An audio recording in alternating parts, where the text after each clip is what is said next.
first 3 of these, I got 5 things that I think are great advice for debate. 3 of them are very debate specific, and 2 of them are just life advice that I sort of applied. Why don't we go debate, life? Sure. I'll do debate, you debate. Yeah. Training, you mean? Yeah, okay, cool. Well, sure, whatever. Number 1, I think the first debate advice I got that, and this made a massive difference on me was, I think it was one of my first office hours ever at Pacific, actually. And also with Steve when his office was still downstairs. And that's when he told me that thing that we've mentioned, I think, once before, that 99.99% of all debaters end their career on a loss. And that to me, it means so many things, but in part it means that you should expect to lose. You really should expect that you're going to end your debate career on a loss, because unless you win the national championship or retire after you win some smaller tournament, your last round is going to be a loss, almost certainly, right? Yeah, and even if you retire after some smaller win, that means there's other things that you could have gone to. So it's loss in its own way. And it means either that, you can take that as a negative, then it's okay, well, that sucks, I'm just going to lose. Or you can take it as a challenge to overcome, or just as a factor to ground you and remember that, it's going to be fine if I lose because everyone loses, and, it's going to suck, but it happens. And I think that's the first debate specific. Well, I think we're skimming past that a little bit. I think the most important of that, well, yes, it's important that it can be a challenge to overcome. 99.99% of people end on a loss, but I won't. I think the people who end up winning have to believe that. Sure. But beyond that, I think the grounding aspect of it, I just want to expand on a little bit, is really important, because there has to be something in this activity that you're getting out of it more than just winning. And I think we talked that in the why should I, should I quit or whatever video, right? But yeah, you have to think, and it's a very Nietzschean perspective, right? Is if I never win, what will the value in having done this be? And if you have an answer to that, then you're going to be much better equipped to compete and win than if you don't have an answer to that question. Second piece of advice. For me? Yeah. Okay, so the second piece of advice I would give...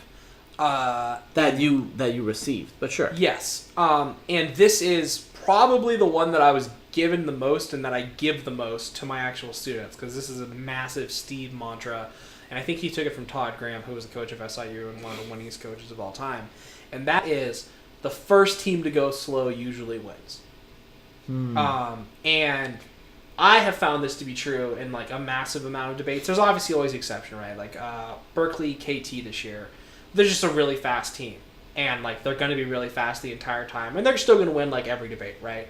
But I think that in general, the team that goes slower because they have an understanding of the debate, or realize they've won, or there's something the other team's not getting, or a better judge adaptation. And all 3 of those things tend towards you winning debates. And right? to be clear, there is a difference between going slow and being slow. Oh, definitely, yeah, right. It's just this is it's not the slowest team wins. Yeah, it's the team that has the first team to slow down the debate. Yes, I think they're bringing a lot of emphasis. And usually that's because of when a lot of games is called tempo, right? Or having sort of the tempo of the game, which just means that there's a checklist of decisions that each team has to make throughout the debate, right? Or in any game, right? Soccer, football, whatever. You are a decision ahead of the other team. If you've already forced the collapse for the other team, or picked your collapse, picked your strategy, your framing, whatever, the other team then is playing catch up from that point on and trying to respond. And in theory, you're ahead. And so slowing down definitely enables you to do that. And I think a lot of people are just afraid to slow down too. And that's such a confidence thing, right? There's always going to be an urge in you to feel, especially if you're a member of government in Parley, or if you're a 2A in policy, right? You're a response speaker, not a rebuttal speaker. Which rebuttal is called a different thing in public forum. And actually in this instance it would be the rebuttal speaker. The person whose job it is to respond things, not to explain at the end why you won. Yes, that person. there's always a feeling that you haven't covered things enough and that you should read another argument. But the willingness to not do that and instead just be like, look, here's how this part of the debate breaks down. Like, look, it's already over. Here's why we win. Yeah, I think that is really good. The best debate advice I got, and there's probably a whole other video I can make about, like, the wall in debate. And it's actually really good. I got to write that down because it's something that we can talk about. But the time where I hit my first, like, real wall in debate, the advice that got me... What was happening was I was going into rounds and I was hearing an argument and I was making an answer to that I thought was sufficient. And I was like, here's why this argument's wrong. Let's move on. But I wasn't putting an answer to every part of the argument. And I just didn't understand why that would matter. I was like, I responded to the uniqueness or to the internal link. Why should I have to respond to everything else? Why should I make any other responses? I already said why it's wrong. Why can't I move on? And it's for several reasons. One, it's because it's not up to you to decide whether the answer is sufficient. It's up to the judge. And for several reasons, they're probably not going to be convinced by just one response. And that is largely because debate doesn't involve as much critical thinking as people act like it does, especially on the part of the judge. In fact, you don't really want a judge that does critical thinking because then you're not competing against your opponent. You're competing against the judge. And people get pissed off when they lose a debate because the judge didn't buy something rather than because the other team, whatever, like, beat them fairly. So it's built a lot on perception. It's built a lot on, like, how much time did you allocate and so on. Did you give me a lot of things to go on? Maybe I just didn't hear it. Whatever. But I think the bigger takeaway message from that is everything's centered around the judge. And it's almost meaningless to say that you were right or you were wrong outside of the context of did the judge buy it. Because that is I don't even want to use the term arbiter of truth, right? But that is the fundamental win condition in debate. It's a fundamental win condition, right? And strategy is defined by moving you towards the win condition. And if you're not keeping that win condition in mind, I have to get this judge to vote for me, then you're just fundamentally doing the activity wrong. What else did you have? The third one that's debate specific is never introduce a new sheet of paper or a new line of argumentation into a debate that you are already winning. Yes. And I think this one is so big. I've seen this happen so many times where, like, this team is just shit kicking another team, like destroying them, right? And because they're so far ahead, but they're still not convinced necessarily that they've won, which again ties into that win by one model thing. They end up being like, great, we're going to read this new theory position. Like, this happened with us against, best example I can give you is us against Lewis and Clark at Mile High our junior year. They were just beating us, right? Because they had read a bunch of, like, stupid T's and, like, a bunch of case args, and we just didn't have the best arguments. But Dallas got to one of their T's that was on, it was, like, pressure. It was, like, the resolution was, like, should pressure North Korea to end its nuclear program. And they read pressure means to exhibit physical force. But they were literally using, like, the physics definition. And Dallas just goes, this is so stupid. Like, why would we have to meet this definition? You're just trying to waste our time, and it's pointless, blah, blah, blah, blah, blah, right? I wasn't happy about it. They have us beat, right? Anywhere they want to beat us, really. Because we're a little bit on tilt.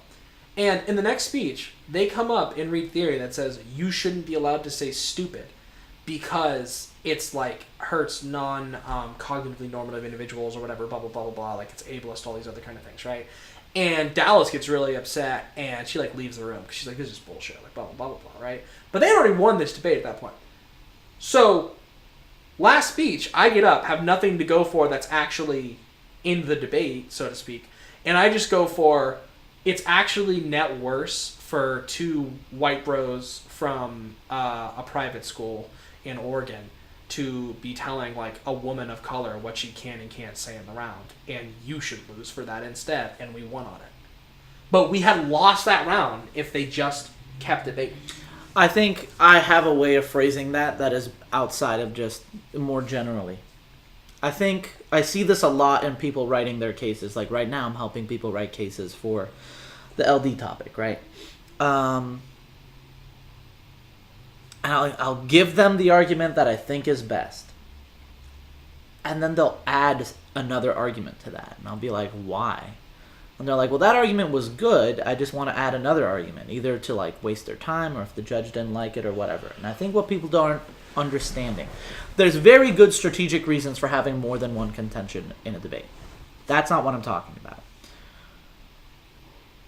I don't think all instances of having more than one contention accomplish those good benefits. But in any case, I think all debate cases or speeches or whatever strategies have how good they are and how bad they are. And I think these are two different scales. And I think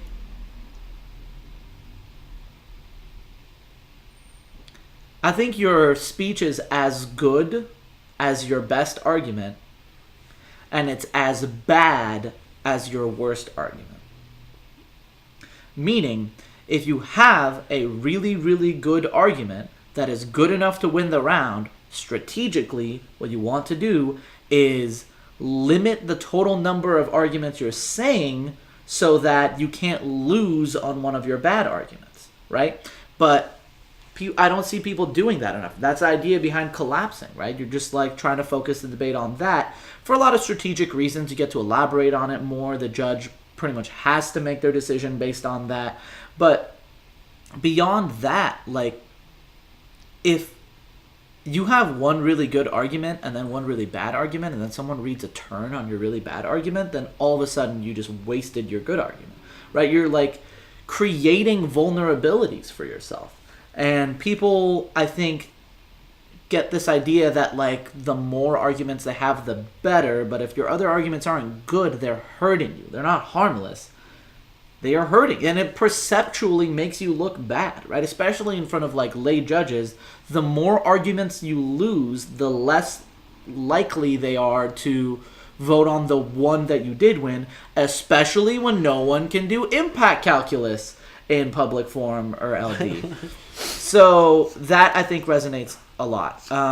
You want to go into life advice? I've actually got another debate one that would be more important than life advice. I think the next one is, if you are the affirmative in any format of debate and you're going to read more than one contention, your second contention answers the negative. Should answer the most predictable negative contention. And this is like, for some people, this might be, like, really basic, or like, well, duh. But I think for a lot of people, they just don't know this. But, like, this is, in so many ways, the best way to structure a case for 90% of people.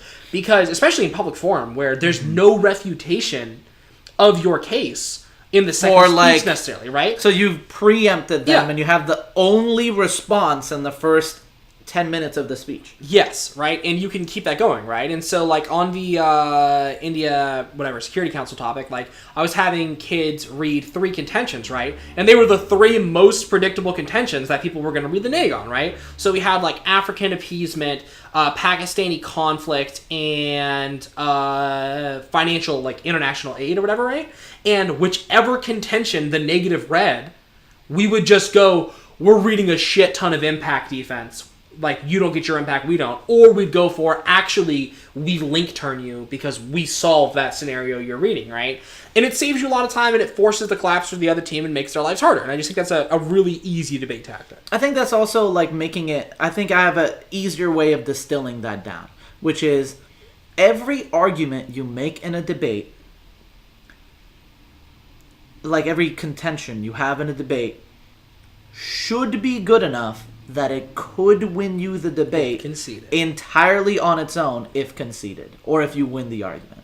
And I am so surprised when I see people have arguments in their case that aren't good enough, meaning they don't have the impacts, to win them the debate even if they're conceded. What is the function of it? You have to keep in mind that debates are decided on one argument. The judge votes for one argument. Sorry, just to be clear. Whoever wins the most important impact in the debate wins the debate. So if that argument is never going to be the most important impact in the debate, then it is useless to you.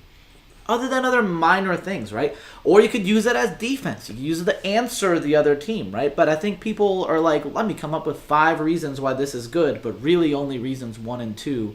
Like, you're just wasting your own time. All right, life advice? Life advice that applied to debate. And I think that I can start if you're... Go ahead. Yeah, I'm trying to think of how The to best frame advice that. I ever got in my life was from a guy named Laurie Fisher, who is a English professor who we both had separately. And the reason the Proteus Academy is called the Proteus Academy.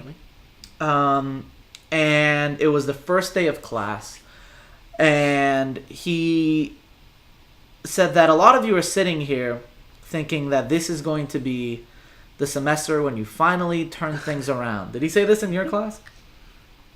You're sitting there, you're like, now I'm finally going to turn things around. I'm finally going to live up to my potential.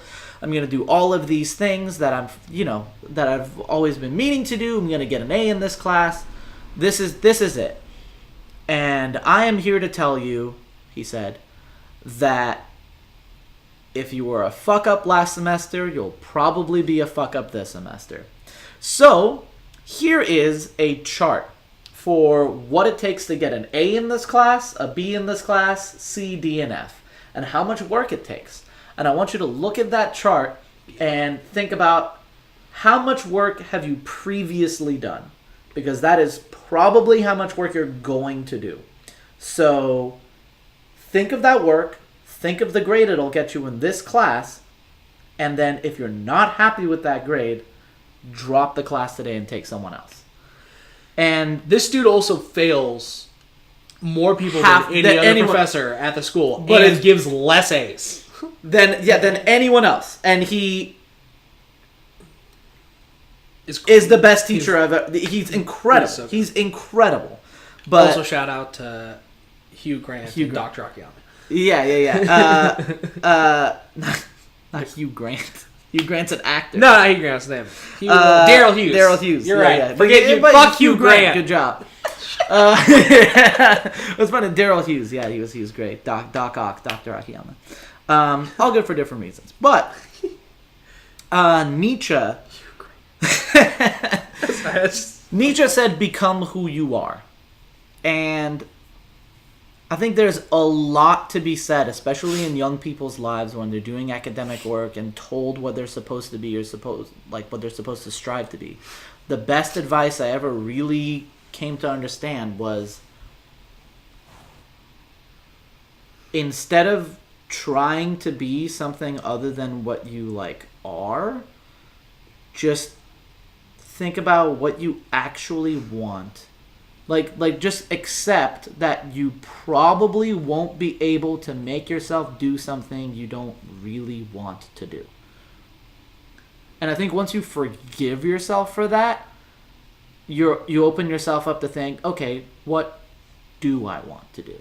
And for me, debate was part of that. And that's what made it so easy. And it made thinking about the different things I was doing in life and whatever, and prioritization and whatever, just really easy. Once you forgive yourself for not deep down wanting all of the things that the world is asking you to want, because there's always more than what you can, right? And I'm not saying that you can't improve yourself, but going back to, I don't know if this was in the last video or this one, right? Imagine that you couldn't improve yourself. How would you make the best of it? And then go and try to improve yourself, right? But if you have no way of making the best of who you are and what you're willing to do right now, then you're fucked. That is a recipe for crashing and burning and having an existential crisis. And my strategy around that is to just figure out what you want and what you're willing to do, what that gets you, and decide if you're okay with that. And I think you can apply that to anything, certainly in debate, right? Decide, like, how hard do you really want to work? Why do you want to succeed in debate? And then ask people, how far will this get me? And if you're okay with that, do it. And if you're not, don't. Coachability. That's what I want to talk about last. Oh, for sure. I think that coachability is really the most important part of being good at, like, just a massive amount of things, right? And really, coachability is discipline, and coachability incorporates to some degree talent. But what it really comes down to is, can you look in the mirror and say, I am deficient? I am deficient and I am in need of improvement, and either I need to tell myself Technically, how to... I don't know if deficient is the word. It might be insufficient. But yeah. Insufficient, sure, right? Yeah, whatever. There's areas where you're lacking, I guess, is what I was trying to get at. For sure. And as a result, can I tell myself, can I will myself to improvement? And if not, can I put my ego to the side and learn from people who are ostensibly better than me? And eventually, coachability moves beyond learning from people who are better than you, and it's learning from people who are worse than you, right? Learning from other people's mistakes. But, like, bottom line, there's a lot of kids on the subreddit and in the world who say, like, fuck, dude, if I had the coaches, if I had the resources, if I had this and that, and as a coach, we are those coaches, and we can't turn every kid into a success. So what does that say? Well, yeah, but more importantly, it's just like some people, like, I don't want to be too specific or anything, but it's like,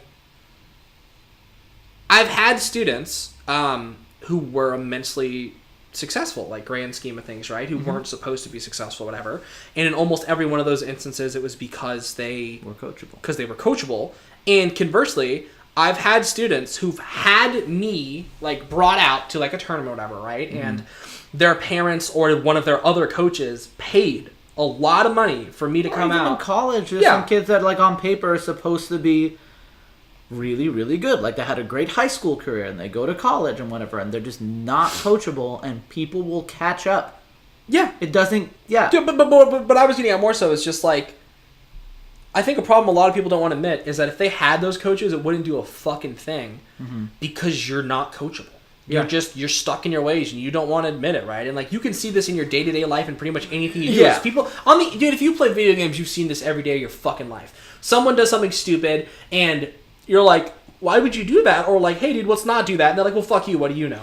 And you're the same person too. Here's the thing. And this is a topic for all of these. They're topics by definition, right? They're tips. By definition, they're topics for their own videos. But what I'll briefly talk about now is that debate involves skill, but most of the time, it's not a competition of skill. And what I mean by that is that if you track the skills that people have, if you were like, what skills does debate involve? It involves having world knowledge, being a good speaker, being able to talk fast, being whatever, right?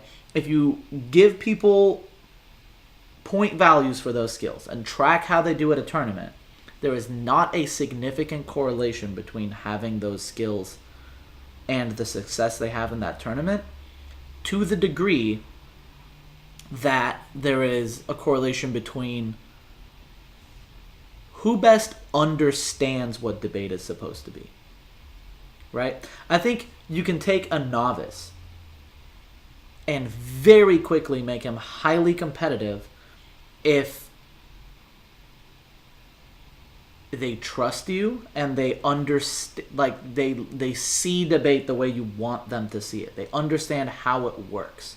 And what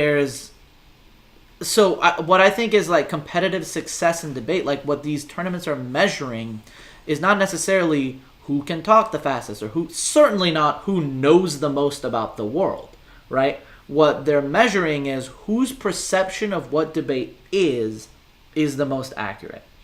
This is important because I think a lot of people, when they're not succeeding, paint it as a skill gap. They're like, how do I improve my skills? But it's like, that's not the problem. The problem is you're approaching the activity wrong. How you think these arguments should work and how you think judges should make their decision is not how the arguments work and is not how judges make their decision. And you're never going to overcome that by working on... Doing another speaking drill. By doing another speaking drill or reading another book on Marx or whatever, right? You're not going to resolve those things. And additionally, like, what that means is if you aren't having the success you want, something about the way you perceive debate is probably wrong. Meaning, you probably won't be able to think of the solution. Especially when I said there's a wall, if you've plateaued, if you've hit a point where you are no longer linearly improving, where the amount of effort you're putting in is giving you diminishing returns, I think you've hit a point where some misunderstanding you have about debate is stopping you from getting to another level. And I think coachability is the ability to be like, I'm willing to change how I think about this activity based on what someone else tells me. And the reason why that's really difficult for kids is because they model so much of their behavior after each other, and they talk so much and they give so much advice, and everyone wants to feel like an expert or whatever. But think about it, by definition, at a big tournament, let's say the UOP high school tournament, right? How many public forum teams are there? Dozens. Dozens. I don't know. Sure. Let's say at TOC there were over 100. Yeah, but TOC you have to qualify for. Sure. Which is why I specifically avoided using that. But let's say there's 100 and whatever, 100. Doesn't matter. This might not be there. Whatever. For the example, sure. Let's say there's 100 teams at the tournament. The teams that really understand debate probably are going to succeed the most. Meaning that really the last 4 teams, the last 8 teams have a good understanding of debate. And everyone else, it's not because they don't know enough about the world, it's not because they're not good enough speaking, it's just how they think the activity works is different from how it actually works. But the other 100 or 92 students, right, 92 teams make up the vast majority of the people you talk to and the people you learn from and the people you see. Even on the subreddit, right? People who are not having competitive success are telling other people how debate should work. And it's different from other activities. I'm sure in gymnastics, right? Or like even... That's just a great example. Right, it's like, okay, you might be right about how a certain move should be done, but not have the physical skill to pull it off. Yeah, the people who coached the American gymnastics teams for like 10 years when they were the best were just this couple who decided to start coaching gymnastics. Right.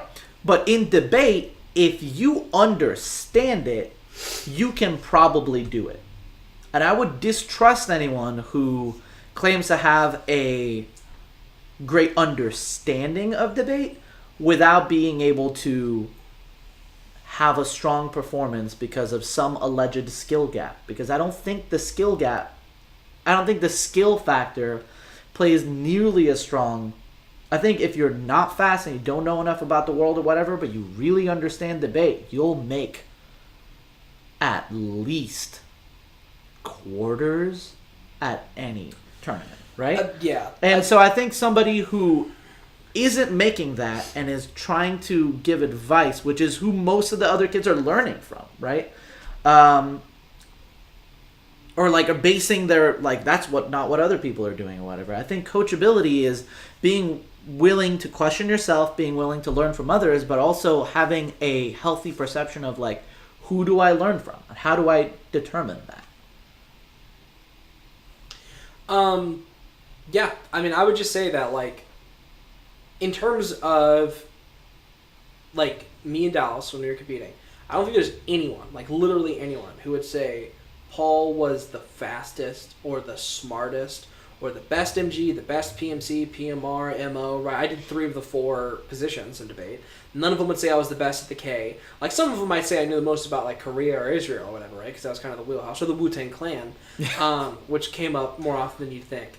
But despite that, we won literally 90% of our rounds, broke at every tournament we ever went to, and we're 2-time national semifinalists, and we're ranked 1 in the nation in 2 separate years for a period of months and months and months, right? And yeah, part of that's because Dallas was sick, it's just like we figured it out, right? We just kind of figured out massive portions of the game, and there were parts that knowledge couldn't make up for, right? Like when a team was too fast or like was too technical, had some stuff we just weren't ready for that wasn't like styles make matchups, whatever. But like, no, you can be really, really, really successful and really, really good at debate by just understanding the game rather than by, having mechanical skill. And that's why when I do practice debates against students, I'll be like, use whichever side of the debate you want, use the case you want, and then I'll use any case you want me to. I'll use your case, I'll use another case, I'll use whatever you want. And I can probably beat you using your best case with whatever you give me because I just better understand how debate works. And hopefully that demonstrates to them that the cards and all of those things don't play as large a role as just understanding the activity. Yeah. Yeah, so advice. That was a lot. That was a lot of advice. Enjoy that random kid on Reddit.